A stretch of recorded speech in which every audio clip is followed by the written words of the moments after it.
Hello बच्चों, welcome to my channel Om coaching. चलो अब हम करते हैं स्टैंडर्ड पेपर का सेक्शन ई। इसमें कह रहे हैं miss Sheela visited a store near her house and found that the glass jars are arranged one above the other in the specific pattern. कैसे है? सबसे पहले ऊपर 3 जार्स है, ऐसे करके 3 जार्स रखे हुए हैं। उसके नीचे हैं सेकेंड लेयर में 6 जार्स। तो 1 2 3 4 5 और 6, ये 3 है, ये 6 है। ऐसे ही नीचे आ जाएंगे तो 9 हो जाएंगे। ठीक है, थर्ड लेयर में। तो ये हमारी कुछ एपी सीरीज दिख रही है, यानी कि A1। ये क्या एपी सीरीज क्या बनी? AP series 3 6 9 and so on. तो ये A1 है, ये A2 है, ये A3 है। ये 5th चैप्टर से रिलेटेड है। ठीक है, अब इसके क्वेश्चंस क्या पूछ रहे हैं, चलो हम लिख ही लेते हैं। पहले सबसे पहले A1 क्या है हमारे पास? 3। A जिसको बोलते हैं, A1 को ही A बोलते हैं ना। A3 हो गया, और D क्या होता है? A2 माइनस A1, यानी कि 6 minus 3 is equal to 3। 9 minus 6 करोगे तब भी 3 आएगा।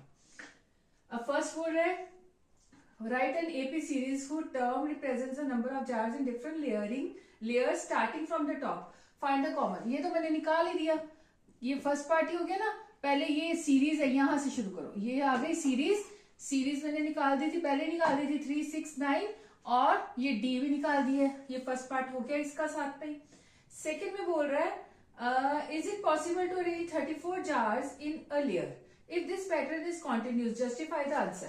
कहता है कि क्या किसी इस सीरीज में किसी का भी आंसर 34 यहाँ पे हो सकता है, यानी कि ए एन की वैल्यू हमें वो कहता है 34 किसी की हो सकती है। देखते हैं ए एन का फॉर्मूला क्या होता है भाई? ए प्लस एन माइनस 1 डी। ठीक है, तो ए एन की जगह 34 लिखो, ए की जगह पे 3 लिखना है, प्लस एन माइनस 1 और डी की वैल्यू 3। इसमें एन की वैल्यू ढूंढते हैं। अगर एन की वैल्यू होल नंबर आ गई तो यस, अगर नहीं आई, जैसे फ्रैक्शन में आई तो नो, या डेसिमल में आई तो नो।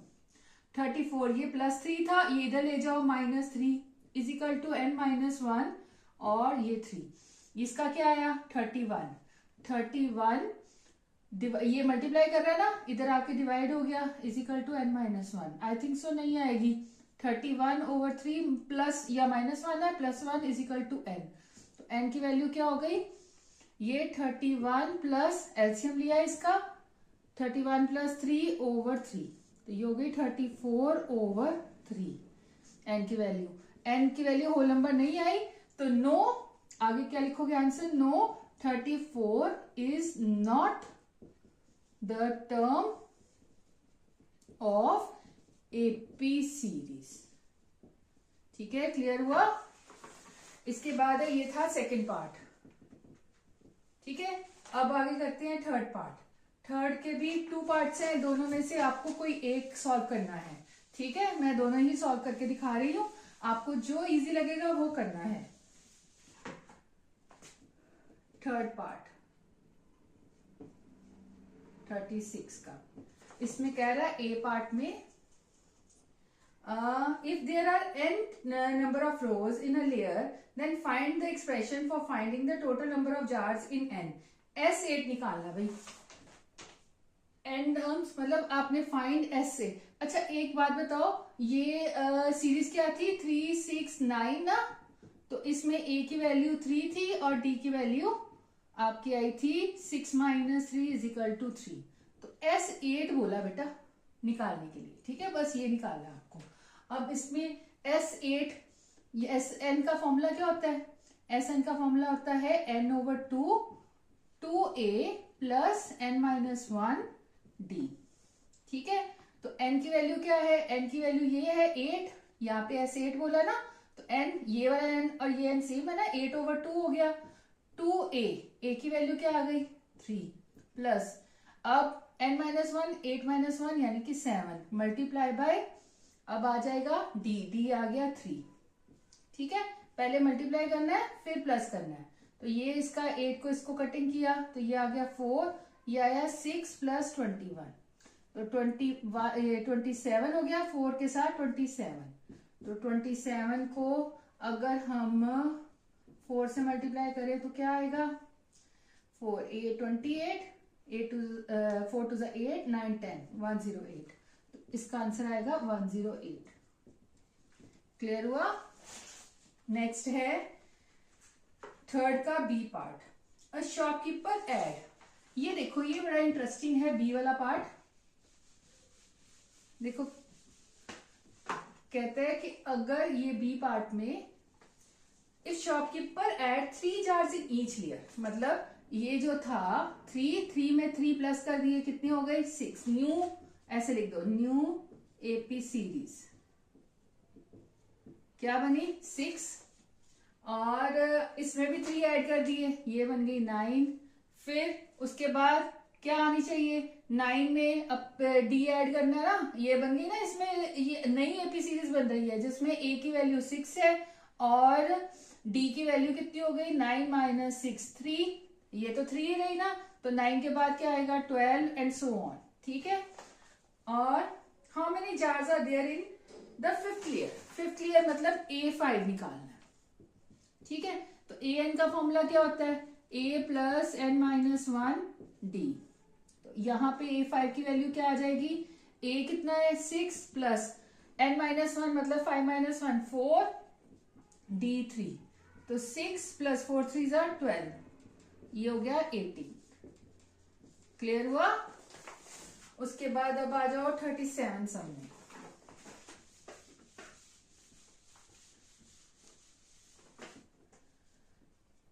37 सम में कह रहा है triangles is a very popular shape used in an interior designing. The picture given above shows a cabinet designs by the famous interior designer. Larger, एक हमें दिया हुआ है A B C और एक हमें छोटा ट्राइंगल दिया रखा है D E F और यहां से उसमें पैरेलल लाइन है एक PQ। अब हमें कह रहा है वो कि फाइंड करो, हमें ये पैरेलल लाइन दी हुई है, ये गिवन है हमारे पास, और largest triangle is represent by A and smaller बस ये लिखा है। और अभी हमें प्रूफ क्या करना है, to prove triangle A B C is similar to triangle D E F. बेटा ये ट्राइंगल सिमिलर बोला हुआ है ना कि नहीं, D P Q, sorry, proof triangle D P Q similar to triangle D E F. ठीक है, और इसमें गिवन क्या था हमारे पास, P Q is parallel to E F, ये था ना। तो ट्राइंगल सिमिलर प्रूफ करना है। अब ये देखो ये एंगल डी दोनों में कॉमन है, इन लिखो, इन प्रूफ में in triangle D P Q and triangle D E F angle D is equal to angle D, common है दोनों में, और साथ में एंगल इसको 1 ले लो, इसको 2 कर लो, ये पैरेलल लाइंस है ना, तो ये एंगल्स कौन से हो गए, एंगल 1 इज इक्वल टू क्या आएगा, कॉरस्पॉन्डिंग एंगल्स।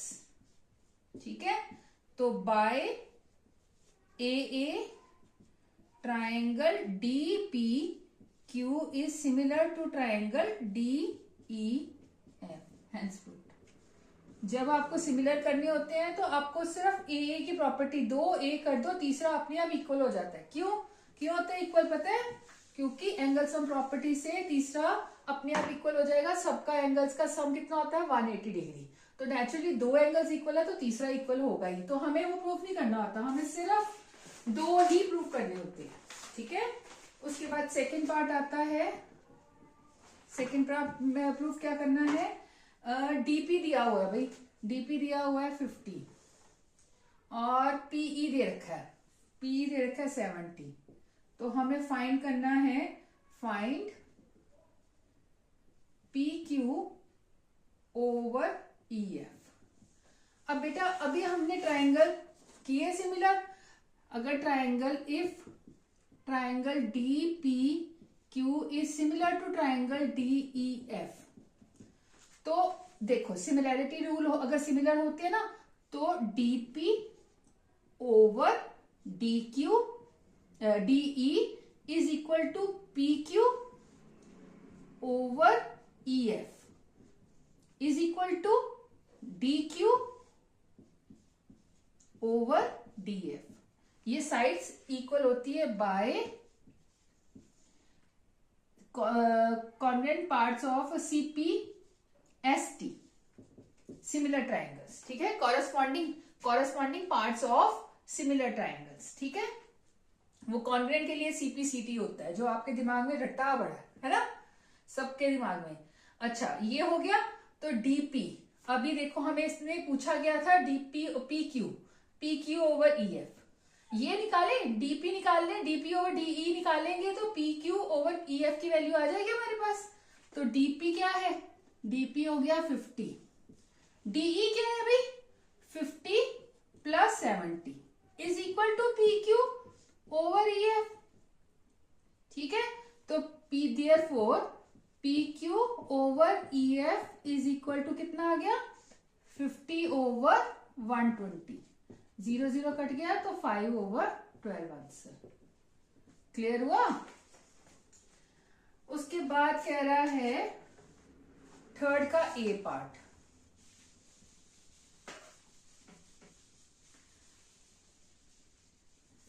थर्ड के ए पार्ट में वो प्रूफ करने को कह रहा है, हमें दिया हुआ है 2AB is equal to 5DE और साथ में गिवन में क्या है, ये प्रूफ में नहीं है, ये गिवन में है, ये गिवन में था, ये गिवन में है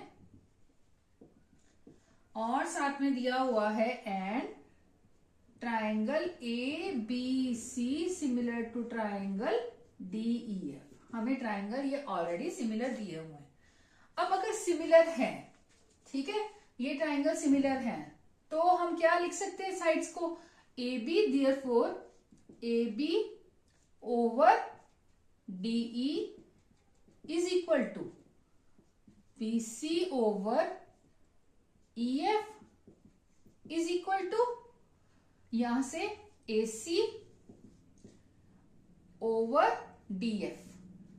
मैं ये साथ में ड्रॉ कर रही हूं ताकि आपको पता लगे कैसे नहीं है ये दो साइड्स कट्टी कट्टी थी ना, जो इन्होंने दिए ना, अगर ऐसे लिखा होता ना triangle ABC similar to triangle EFD तो AB ओवर EF लेना था, ठीक है।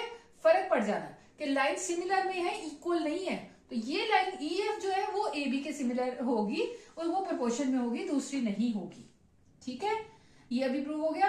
अच्छा, अब हमें AB ओवर DE, ये देखो ये वाला दिया है, ये तो एक आ गया हमारा, इससे इस ट्राइंगल्स की वजह से ये रिजल्ट आ गया।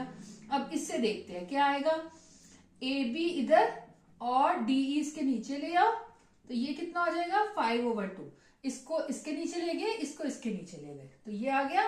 तो ये यानी कि ये सारे 5 ओवर 2 के इक्वल है, ठीक है। क्लियर हुआ, कैसे हुए पता लग गया ना। AB ओवर, ये लिखेंगे AB ओवर DE, तो 2 उसके नीचे चला जाएगा, यहाँ 5 था, यहाँ 2 आया, ठीक है। ये 2 इसके नीचे चला गया, DE इधर ले आई हूं मैं, ये सारे इक्वल हो गए। अभी वो बोल रहा है हमें निकालो perimeter of triangle, perimeter of triangle ABC over perimeter of triangle DEF। Perimeter का मतलब क्या होता है, सारी साइड्स का सम। तो AB plus BC plus AC over DE plus EF plus DF। अब यहां मेन गलती करोगे आप, मुझे पता है, यहां आप लिख लोगे 5 ओवर 2 5 ओवर 2 5 ओवर 2, ऐसे करके आंसर निकाल लोगे, वो गलत हो जाएगा। AB ओवर DE क्या है, AB ओवर DE क्या है, किसके इक्वल है, BC ओवर EF के, और AB over DE AC over DF के भी इक्वल है। तो इन सब की जगह पे अब क्या लिख दो, AB plus BC over EF की जगह पे हम यहां पे लिखा ना DE, यहां पे भी AB over DE plus AB over DE, मतलब ये सारे आपस में इक्वल है ना, तो BC वाला रिमूव किया, उसकी जगह ये लिख दिया। AC ओवर DF वाला रिमूव किया, उसकी जगह भी ये लिख दिया। 3 आ गए, तो ये आंसर क्या आया? 3AB over 3DE। ये 3 आपस में कट गया, बचा क्या? AB over DE। ठीक है, ये मैं ऊपर करके लिखती हूँ। ये तीनों से आंसर क्या आया? Is equal to 3AB over 3DE। ये 3 कट गया, बचा क्या? AB over DE। तो AB ओवर DE की वैल्यू क्या दी हुई थी? 5 ओवर 2। 5 over 2 answer. क्लियर हुआ? सबको प्लस करके ना करना, इसी तरह करना। ठीक है, उसके बाद है B part.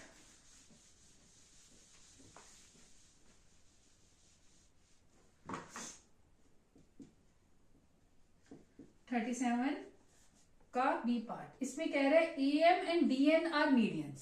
AM and DN यहां से are medians of a triangle ABC and DEF, then prove that triangle. तो टू प्रूव क्या करना है हमें? Triangle ABM similar to triangle DEN, ये ट्राइंगल के सिमिलर करना है। ठीक है, अब हमारे पास गिवन क्या था? ये वाला तो इसका था ना दिया हुआ, तो ये मैं थोड़ा सा साफ सुथरा करने लगी हूं वो, क्योंकि अब वो पहले वाली चीजें नहीं चाहिए।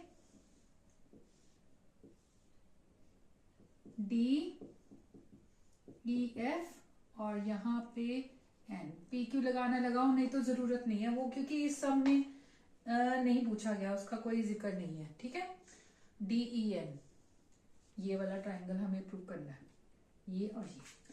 अब हमें गिवन क्या था? इसमें गिवन था triangle ABC similar to triangle DEF। कई बच्चे बोलेंगे मैम ये तो हमें यहाँ पे दिया ही नहीं हुआ, बट बेटा ये ऑब्वियस है कि ये ट्राइंगल सिमिलर होंगे तो ये पूछेंगे ना, आपस में कोई रिलेशन ही नहीं होगा तो पूछेंगे क्यों? कुछ ना कुछ तो होगा ना इसका। और साथ में दिया हुआ है AM and DN are medians of triangle ABC and triangle DEF। Median का मतलब क्या होता है भाई? ये जो है BC, इसको टू इक्वल पार्ट्स में M डिवाइड कर रहा है जब मीडियन बीच में से आ जाता है, और जब ये DN आ गया तो EN और NF आपस में इक्वल पार्ट्स में डिवाइड कर रहा है। यानी कि BC, ये गिवन में मैं लिख रही हूं BC ओवर, BC का मतलब क्या हो गया? 2BM। मतलब ये देखो ना, BC पे कैसे करती हूँ, शो कर देती हूँ। BC is equal to BM plus MC है। ठीक है, अब अगर MC और BM आपस में इक्वल है तो ऐसे लिख सकते हैं BM इज प्लस BM। क्यों? BM is equal to MC है। ठीक है, तो ये कितना हो गया? 2BM। BC is equal to 2BM। ठीक है, ये मैं जस्ट रिजल्ट लिखने लगी हूं इसका। BC is equal to 2BM और EF is equal to 2EN। ठीक है, अब देखो, अब हमें प्रूफ ट्राइंगल ABC अगर सिमिलर है ट्राइंगल DEF के, तो AB over DE, AB over DE is equal to BC over EF। ठीक है, अब BC किसके इक्वल था? AB over DE is equal to, BC किसके इक्वल था? 2BM ओवर 2, EF किसके इक्वल था? EN के। तो ये 2 आपस में कट गए। AB over DE is equal to क्या आ गया? AB over DE is equal to BM over EN। Sides आ गई ना प्रपोर्शन में, और angle B is equal to angle E होगा, क्योंकि ट्राइंगल सिमिलर थे, तो सारे एंगल्स इक्वल होते हैं और साइड्स प्रोपोर्शन में होती हैं। तो by SCS triangle ABM similar to triangle DEN, hence proved। Clear हुआ? चलो नेक्स्ट 38। बेटा सिमिलर और कॉन्ग्रुएंसी में क्या फर्क होता है? मैं बार बार बोल रही हूँ, फिर भी बताती हूँ कि साइड्स प्रोपोर्शन में होती है, साइड्स प्रोपोर्शन में होगी सिमिलर में, और कॉन्ग्रुएंसी में साइड्स इक्वल होती हैं। ठीक है। 38 A metallic silos are used by a farmer for storing the grains. The farmers hither have decided to build a new metallic silo to store his harvest grains. It is in the shape of cylinder mounted by a cone. मतलब इस तरह की shape है, ये cylinder हो गया और ये इसके ऊपर ऐसे करके कॉन बना हुआ है। अब ये डायमेंशन दी हुई है कॉनिकल, कॉनिकल का रेडियस दिया हुआ है, ये कॉन का रेडियस है। ठीक है, रेडियस दिया हुआ है 1.5 मीटर और इसकी हाइट दी हुई है ये h, ये सॉरी यहाँ पे h और ये r। अब r लग रहा है ना, दोनों का सेम होना चाहिए भाई। हाइट दे दी है 2 मीटर और सिलेंडर रेडियस तो इसका भी 1.5 मीटर ही होगा, दिया भी यही हुआ है, और हाइट इसकी अलग हो गई ना, तो इसको मैं थोड़ा सा अलग कर देती हूँ, h कैपिटल लिख देती हूँ, 7 मीटर। अब इसको कह रहा है कॉनिकल पार्ट का, फर्स्ट पार्ट में कह रहा है कि कॉनिकल पार्ट जो है उसका आप निकालो स्लांट हाइट। स्लांट हाइट किसको कहते हैं? इसको बोलते हैं L। तो बेटा ये एक आपका राइट एंगल ट्राइंगल नहीं बन गया?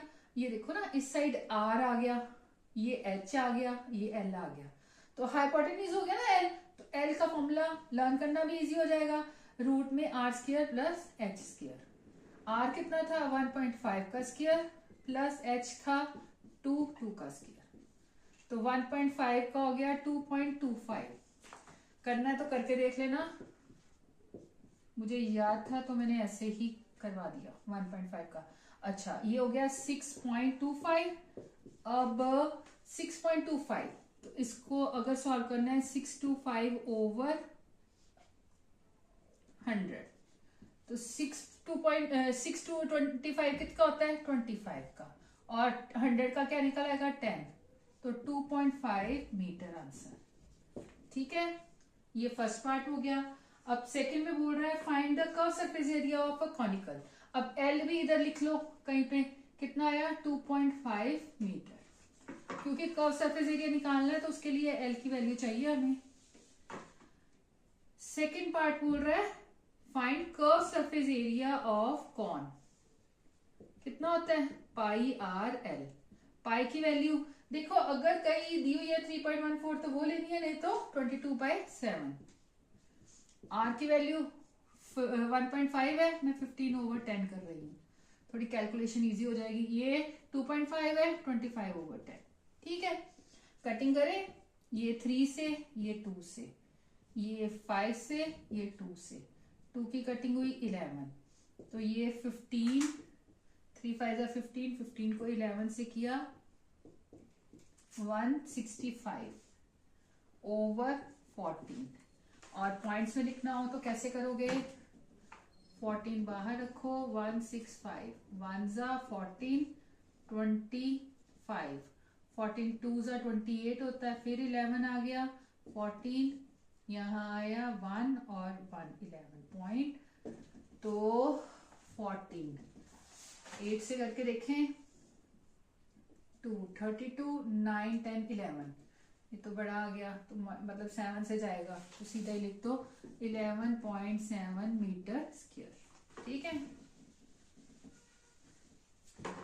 आगे है थर्ड पार्ट, थर्ड का ए पार्ट। थर्ड के ए पार्ट में बोल रहा है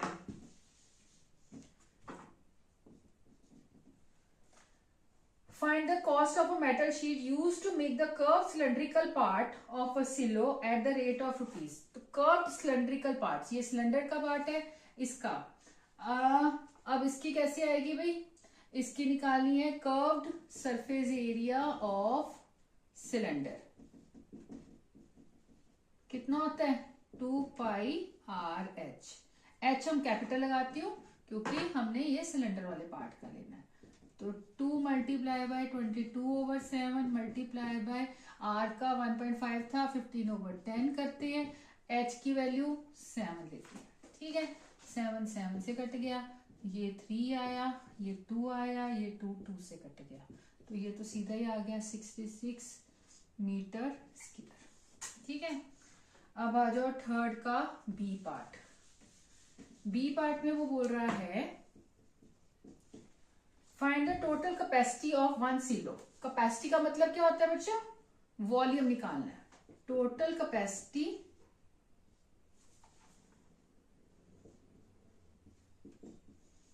of silo is equal to volume of cone plus volume of cylinder, ठीक है। वॉल्यूम ऑफ कॉर्न क्या होता है 1/3 pi r square h plus pi, इसका क्या होता है पाई आर स्क्वायर एच। अब इसका थोड़ा इजी करें, हम कॉमन ले लेते हैं। तो पाई आर स्क्वायर तो कॉमन आ गया, अंदर क्या बचा 1/3 एच प्लस एच, ठीक है। कैलकुलेशन इजी हो जाती है ना। पाई अब वैल्यू पुट कर दो 22/7, आर की वैल्यू 15/10 और मल्टीप्लाई बाय 15/10, और अंदर एच था 2/3 प्लस ये इसका एच था 7, तो ये हो गया आपका 3/2, 3/2, 2 कटा 11, तो ये आ गया इसका 99 और 14, और इधर से इसका एलसीएम ले 2/3 प्लस 7/1 का एलसीएम लो तो 3 आएगा, 2 प्लस 21 तो 23/3 इसका आंसर आएगा। मल्टीप्लाई बाय 23/3, तो 3 भी फिर कटिंग हो जानी है 3 से, ठीक है। कैलकुलेटर मत यूज किया करो, ये वाले सम्स में बच्चे मोस्टली कैलकुलेटर यूज करते हैं, पर बाद में पेपर में दिक्कत आएगी, सॉल्व करना मुश्किल होएगा ना। 6 9 15 7 तो ओवर 14, ये कितना आया आंसर 759/14। अगर लास्ट में ये सम कर रहे हो ना तो आपको कैलकुलेशन करते वक्त टाइम लग रहा है, लास्ट में मतलब टाइम कवर खत्म हो रहा है, यहां तक करके छोड़ के आगे आंसर लिख देना, मार्क्स पूरे मिल जाएंगे, कटेंगे नहीं अगर आपके पास टाइम नहीं है डिवाइड करने का। तो 759, ठीक है। 14 किससे जाएगा 5 से करें, 5 से चला जाएगा 20 और 7 5 सा 59। अब 59 किससे जाएगा 3 से करके देखें 42 और जाएगा आगे 56 होगा ना आगे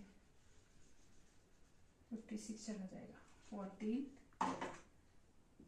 4 6 56 4 56 30। अब ये तो 0.2 28 पॉइंट के बाद बेटा एक डेसिमल ही बड़ा होता है, ठीक है। 54.2 मीटर क्यूब लिखना अब, क्योंकि वॉल्यूम निकाला था ना, ये आंसर आएगा। अब तो ये वाला पेपर आपका कंप्लीट हो गया। किसी तरह की कोई प्रॉब्लम आती है तो कमेंट सेक्शन में जाके लिखो, और मेरे चैनल को लाइक और सब्सक्राइब करना मत भूलना। बाय बच्चों।